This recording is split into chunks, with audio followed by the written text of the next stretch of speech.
Hello friends, माध्यमिक academy 2.0 पर आपका स्वागत है। तो एक बार फिर से मैं आप सभी के लिए लेकर आई हूँ भारत की मिट्टियों से संबंधित महत्वपूर्ण प्रश्न। इससे पहले मैंने पार्ट 1 में 25 तक वो क्वेश्चन कंप्लीट करवा दिए थे। तो अगर आपने पार्ट 1 नहीं देखा है तो डिस्क्रिप्शन में जाके जरूर देख लीजिए। इंपॉर्टेंट क्वेश्चन है, सारे सभी एग्जाम में पूछे हुए हैं और आप किसी भी कॉम्पिटेटिव की तैयारी कर रहे हो सभी के लिए इक्वली इंपॉर्टेंट है। और लास्ट में आपसे एक क्वेश्चन होमवर्क में पूछूंगी, उसका आंसर आपको नेक्स्ट वीडियो मिलता है। ठीक है, तो ये 26 मैंने आपको होमवर्क में दिया था और कुछ बच्चों ने इसका सही आंसर कमेंट बॉक्स में दिया भी है। किस मिट्टी में कृषि के लिए सिंचाई की आवश्यकता नहीं होती है? तो ये क्वेश्चन है काली मिट्टी। ना ही इसमें अधिक जुताई होती है, ना ही सिंचाई की आवश्यकता होती है। ठीक है, और इसमें कौन सी खेती के लिए इंपॉर्टेंट है? कपास की खेती के लिए क्वेश्चन बहुत पूछा था। महाराष्ट्र, गुजरात, मध्य प्रदेश, यहाँ पे ये पाई जाती है सबसे ज़्यादा। नेक्स्ट क्वेश्चन है, भारत में काली कपासी मिट्टी का किस स्थानीय नाम से जाना जाता है? खादर बांगर मैंने आपको दिन अच्छे से समझा ही दिए थे क्या होते हैं। खादर जो होता है वो नई मिट्टी, नवीन मृदा कहलाती है। जो बांगर होता है उसे पुरानी मिट्टी के नाम से जानते हैं। तो इसका आंसर हो जाएगा 27 का डी, रेंगुर। ठीक है, मैंने उस दिन बताया था काली मिट्टी को रेंगूर इस तरह से भी लिखा जाता है, रेंगूर के नाम से जाना जाता है। दरारी, इसमें दरारें बहुत पड़ती हैं इस मिट्टी में। नेक्स्ट है, निम्न में से किस मिट्टी के बारे में ये कहा जाता है कि इसकी जुताई स्वतः होती रहती है, मतलब खुद से इसकी जुताई होती रहती है? तो किसके लिए बोला जाता है? तो ये काली मिट्टी के लिए बोला जाता है। क्वेश्चन नंबर 29 देखो।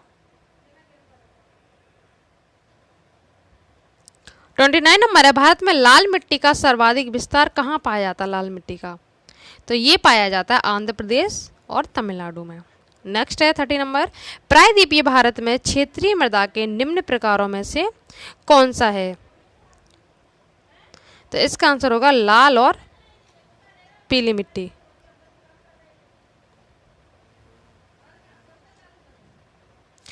क्वेश्चन नंबर 31 है, तमिलनाडु के 2/3 क्षेत्र पर किस मिट्टी का विस्तार पाया जाता है?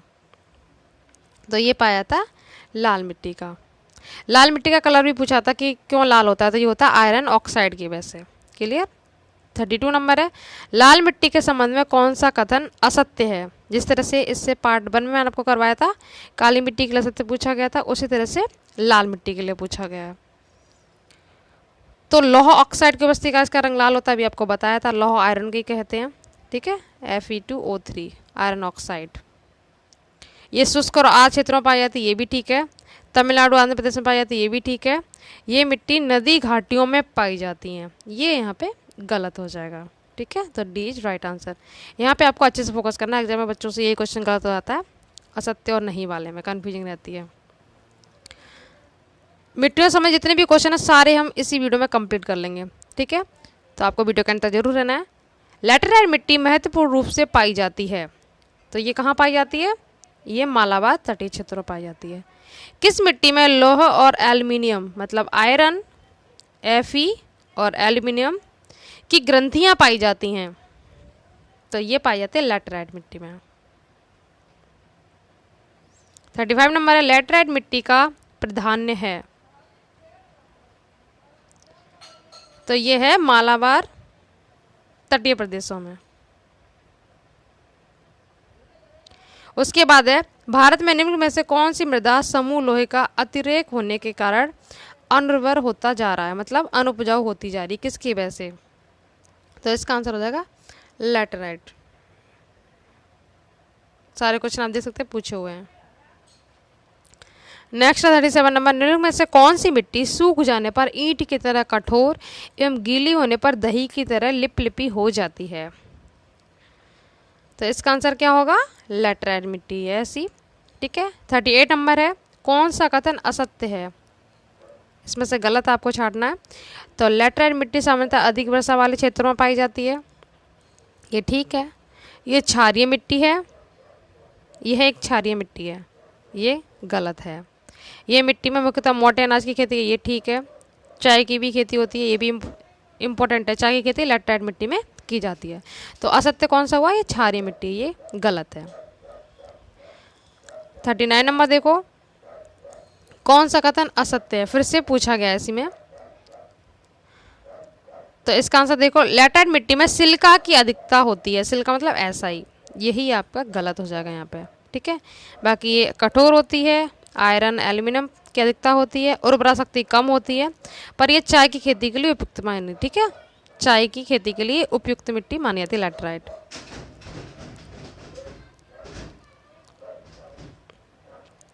क्वेश्चन नंबर 40 है, भारतीय कृषि एवं अनुसंधान परिषद के अनुसार भारत की लगभग कितनी प्रतिशत भूमि मृदा अपरदन की समस्या से प्रभावित है? तो इसका आंसर हो जाएगा 60%। 41 नंबर है, धान की खेती के लिए सर्वाधिक आदर्श मिट्टी कौन सी है? Important question. तो इसका आंसर हो जाएगा जलोढ़। सबसे उपजाऊ मिट्टी भी होती है। पार्ट 1 में इससे रिलेटेड बहुत सारे क्वेश्चन आए थे, खादर बांगर सारे मैंने करवाए हैं, जरूर देख लेना उसको। 42 नंबर है, राज्य में कौन से राज्य में लैटेराइट मिट्टी पाई जाती है? तो इसका आंसर है केरल। और कपास किसमें थी?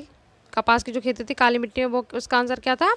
गुजरात, मध्य प्रदेश और महाराष्ट्र में पाई जाती है काली मिट्टी, जिसे रेंगूर के नाम से जाना जाता है। तो इसका तो आंसर हो गया केरल। 43 देखो, मृदा अपना रोका जाता है किसकी तरह से? इसको किस तरह से रोक सकते हैं? अति चराई द्वारा नहीं, ज़्यादा अगर पशुचारण होगा तो नहीं होगा। वनस्पति उन्मूलन द्वारा, ये भी गलत है। वन रोपण, जितने भी हम पेड़ पौधे लाएंगे वही तो मिट्टी को, उसकी जो जड़ें होती है पेड़ पौधों की, वो पकड़ के रखती हैं, तभी मृदा अपना रोक सकते हैं। किसके द्वारा? वन रोपण के द्वारा। इसका आंसर सी हो जाएगा। रेंगुर मिट्टी का दूसरा नाम है, फिर से आप आराम से कर लेंगे इसका आंसर, तो काली मिट्टी। और इसमें कपास होता है, का से काली, का से कपास, इस तरह से ट्रिक्स याद रखना, ठीक है।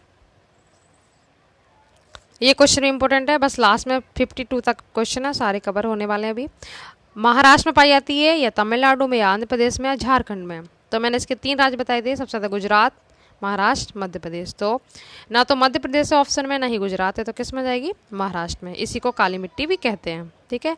निछालन और ऑक्सीकरण द्वारा निर्मित मृदा कौन सी होती है? तो इसका आंसर हो जाएगा मखरला मिट्टी। कौन सी हो जाएगी? मखरला मिट्टी। पूछा हुआ क्वेश्चन है।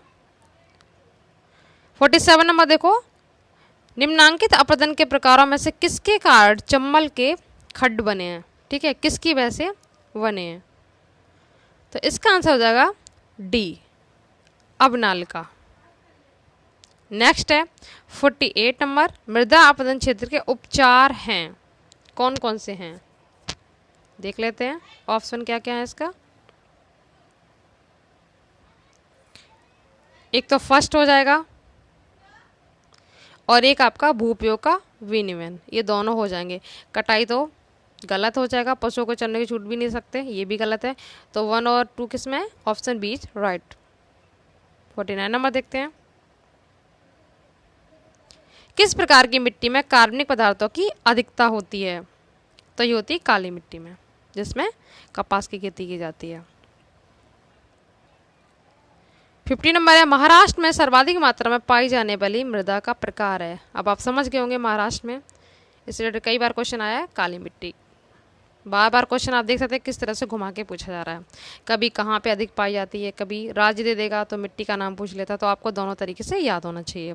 51 नंबर है, निम्नलिखित राज्यों में से किसमें भारत की सबसे बड़ी अंतर्देशीय लवणीय आर्द्रता भूमि है? तो ये है राजस्थान में, डी इज राइट आंसर। अब इस टॉपिक का लास्ट क्वेश्चन है ये, निम्नलिखित में से किसका संबंध सफ़ेद नमक से जो शुष्क मौसम के दौरान कुछ क्षेत्रों में भूमि को आच्छादित कर लेता है?